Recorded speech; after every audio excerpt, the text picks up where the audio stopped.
Terima kasih Anda masih bersama kami. Bagi Anda yang baru saja bergabung, kami hadirkan kembali 3 berita utama hari ini. Modus pura-pura hendak mengobati santriwatinya. Seorang ustaz di Batang mencabuli 4 santriwatinya sejak tahun 2020 lalu.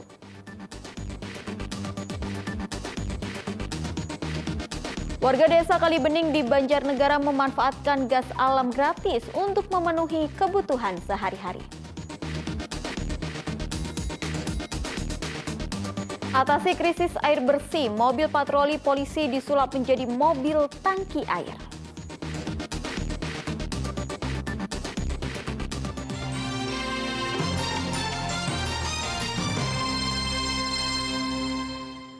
Petugas Badan Narkotika Nasional Provinsi Jawa Tengah menghadang dan menyergap sebuah mobil kurir narkoba di perbatasan Jawa Tengah, Jawa Timur di daerah Cepu, Kabupaten Blora. Polisi menemukan ratusan gram sabu-sabu di dalam mobil.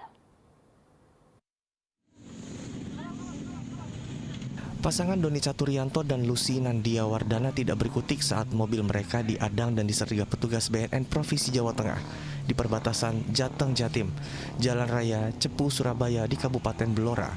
Keduanya hanya bisa pasrah. Pasangan asal Gresik dan Blora ini makin tidak bisa mengelak karena ditemukan sabu-sabu yang disembunyikan dalam lipatan sunvisor mobil seberat 1 ons atau setara 101 gram. Beratnya berapa? Kurang tahu, Pak. Kurang tahu. Tapi ini kamu yang ambil sama Lucy. Yang ambil di jalan kamu pakai apa Lucy? Pasangan ini telah diikuti petugas karena diketahui akan mengirim paket narkoba melalui jalan darat menuju Jawa Tengah. Penangkapan kedua kurir menjadi catatan penting bagi polisi karena tidak lazim. Biasanya narkoba dalam jumlah besar dikirim dari Jawa Tengah ke Jawa Timur. Ini memang kita amati bahwa ada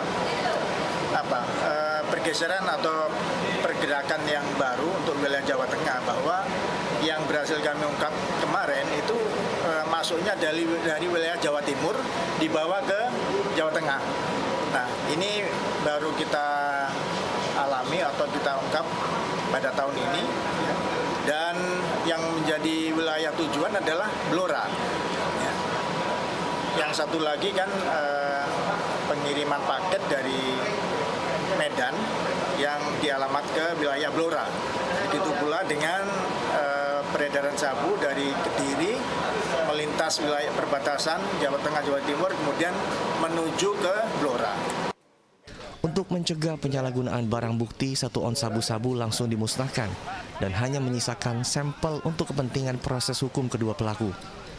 Selain sabu-sabu, polisi juga menyita 3 ponsel, sejumlah ATM dan buku rekening serta mobil yang digunakan sebagai sarana bisnis narkoba. Kedua pelaku dijerat pasal berlapis Undang-Undang Nomor 35 Tahun 2009 tentang narkotika, sehingga mereka terancam penjara minimal 5 tahun atau maksimal pidana mati. Agus Hermanto melaporkan dari Kota Semarang. Ratusan guru sekolah dasar dan sekolah menengah pertama di Boyolali menerima surat keputusan sebagai ASN di pemerintah Kabupaten Boyolali. Mereka meluapkan kegembiraannya dengan sujud syukur serta berjalan kaki dari sekolah hingga sampai ke rumah.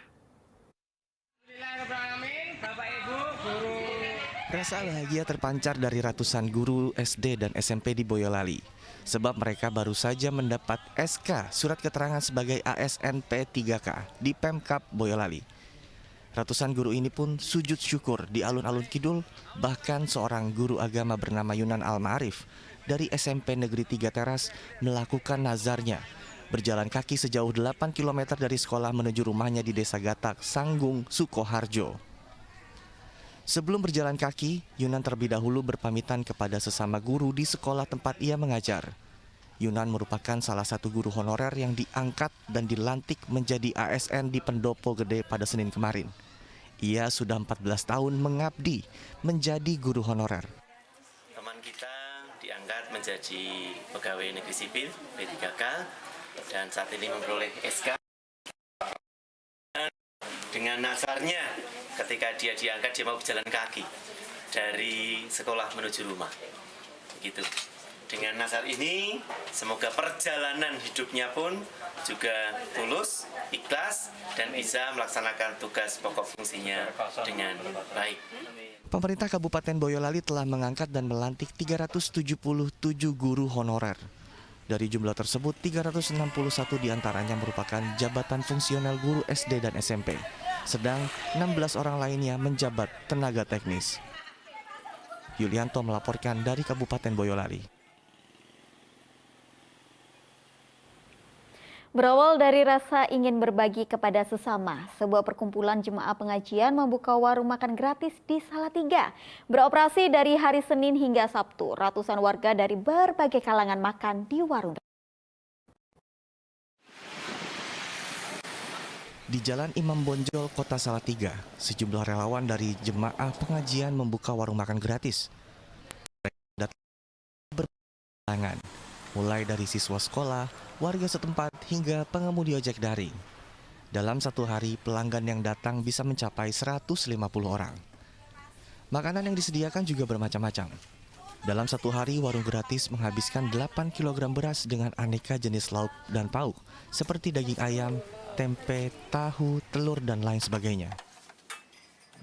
Kalau untuk soal beras itu ya antara sampai 7-8 kilo. Kalau lauk kita nggak pernah target. Jadi hari ini apa yang kita masak, yang ada gitu kita sesuaikan.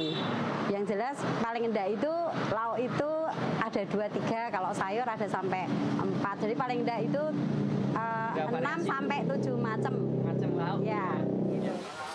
Salah seorang ojek daring mengaku ia sangat terbantu dengan adanya warung makan gratis.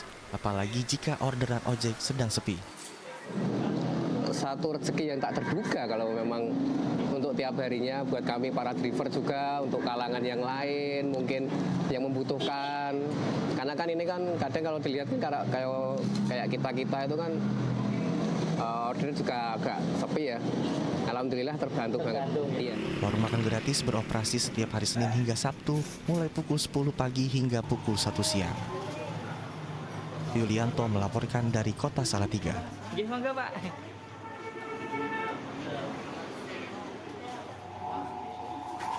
Untuk mengatasi kekeringan air di Grobogan, mobil patroli polisi disulap menjadi mobil pengangkut air. Dengan inovasi tersebut, polisi dapat patroli sambil membagikan air bersih kepada warga.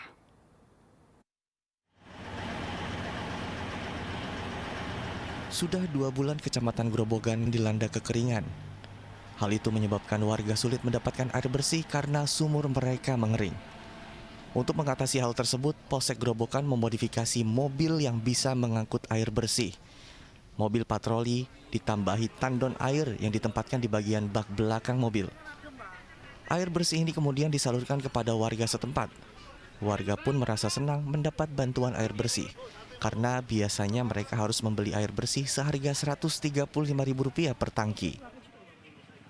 Kalau susah air sudah 2 bulan berjalan. 2 bulan ya. Ini dapat bantuan dari Kapolres Grobogan. Ternyata beli dari sana itu Ageng Selo. Berapa satu truk damnya itu 135. Untuk berapa hari Pak?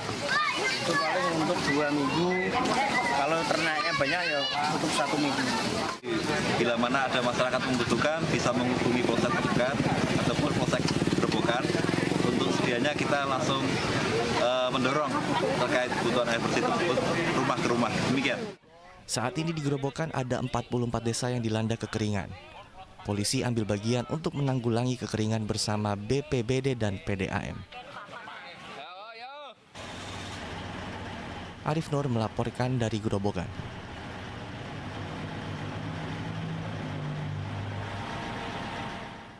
Informasi tadi mengakhiri jumpa kita hari ini. Atas nama rekan yang bertugas, saya Tabita Putri mengucapkan terima kasih atas kebersamaan Anda. Selamat beraktivitas dan sampai jumpa.